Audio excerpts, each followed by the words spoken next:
Hey guys, just wanted to do my review of Supergirl Season 2, Episode 4, Survivors.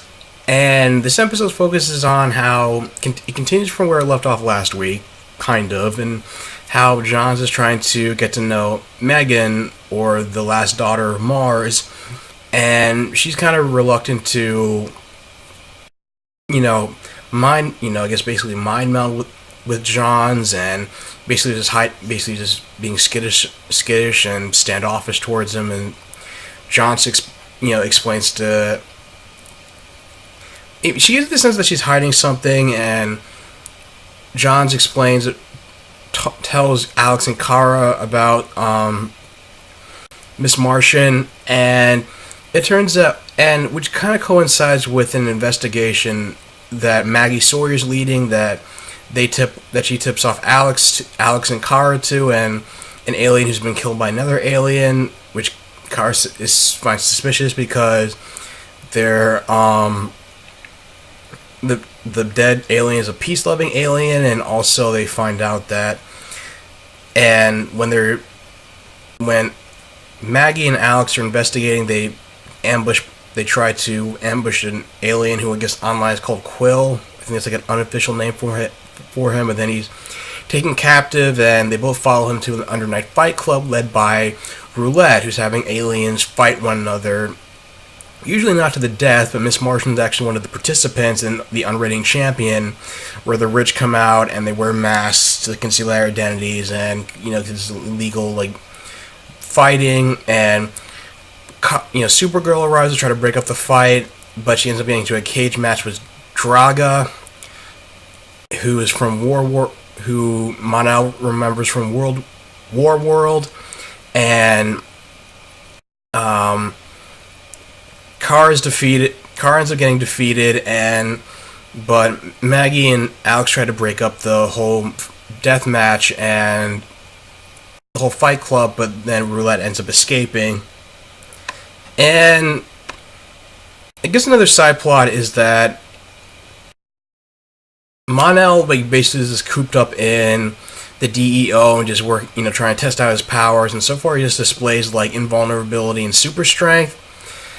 In the comic books he displayed all the same powers as the Kryptonians, and Daxamites in the comics are supposed to be stronger than Kryptonians, but I guess apparently they've nerfed him. At least I'm hoping for this episode. I'm really hoping that they give him the same. He gets all his powers eventually manifest over time, especially since Kara said that she's agreed to take him into have him released into her custody, especially after a whole fiasco in which Mon-El is able to sweet talk Winn into going out drinking at a bar, and he has he arm wrestles somebody and he breaks his arm, and then there's this bar fight where a second guy tries to punch him and he breaks his hand, and so Winn realizes that he has to get him out of sight immediately. And John Jones is pissed about how Megan is involved in this underground street fighting, and he says, "We're the last of our kind. We should be last of our kind. We should be trying to preserve our race just by living." And Megan's just I don't want to remember the horrors of the massacre. And when John tries to come to apologize for being too confrontational, it ends up being a trap set by Roulette, in which they both have to, for the first time ever in these death matches. Sorry, not death matches, but the match that they have that they're both forced to fight one another is a fight to the death,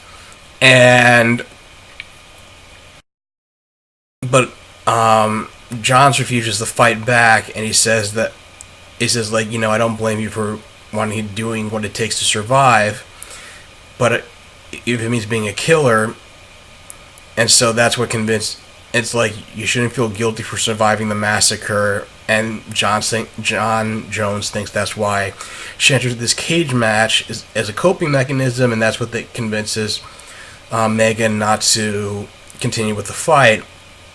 but then Roulette releases Draga on both of them, and Supergirl comes in, and thanks to a tip from Mon-El about a weak point Draga has in his knee from when he fought on War World, Kara is able to immobilize him and knock him out, and convince the other aliens defending Roulette that that they shouldn't be used and exposed the way that Roulette's been doing to them, and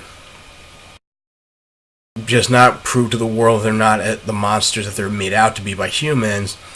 And so Alex and Maggie take her and Roulette into custody, but she ends up being released by because she has like connections, as she mentioned before, and also because of the fact that I guess aliens weren't given the same rights as humans. That was like a presumable loophole that allowed her to get off the hook. And time will tell as to whether or not Lena Luthor had anything to do with it, because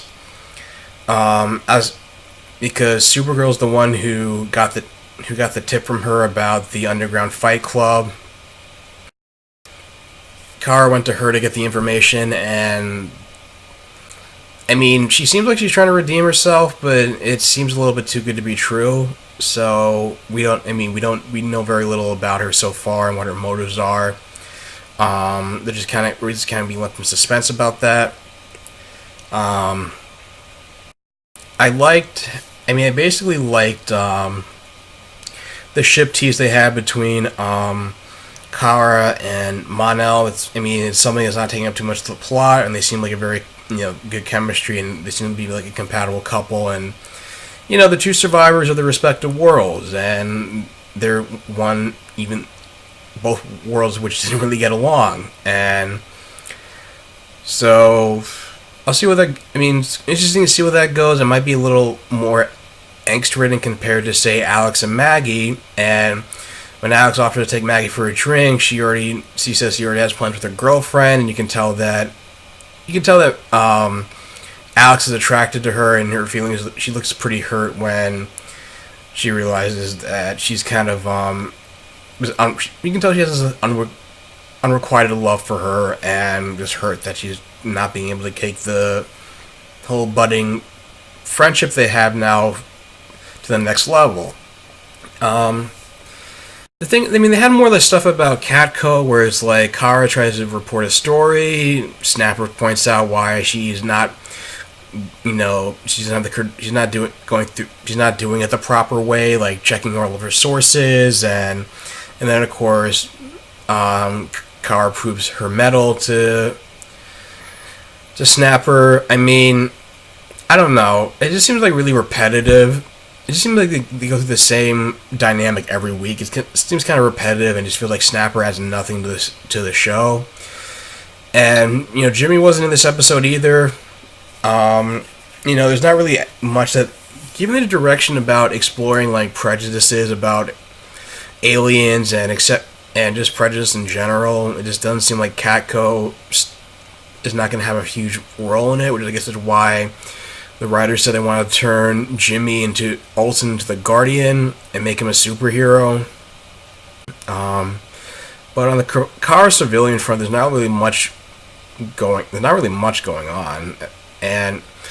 But when I found out that it turns out that Megan was actually a white Martian, not a green Martian, I was just kind of like, what the fuck? Is this gonna be like in Flash Season 2 with Jay Garrick, when Hunter Zolomon was posing as Jay Garrick, and you thought, oh, they ruined the character, and maybe the real Jay Garrick was being held captive? No, it turns out that ignorance was bliss in my case. I didn't realize that Miss Martian was always a white Martian who was posing as a green Martian to just try to like assimilate herself with others. And I guess if you're more comic book savvy and knew more about the history of this character, you probably saw this coming. It'll be interesting to see like how John's gonna take it when he finds out the truth. Obviously not well, but it makes you wonder, like, is she gonna do more things? Is she gonna try, like, perform enough good deeds before she reveals her true identity? If she ever decides to, that'll be interesting. I hope that's probably the direction they're gonna go in. But anyway, guys, what do you think of the episode? Leave your thoughts in the comments down below. If you like this video, like, share, and subscribe, and I will talk to you guys soon. Take care.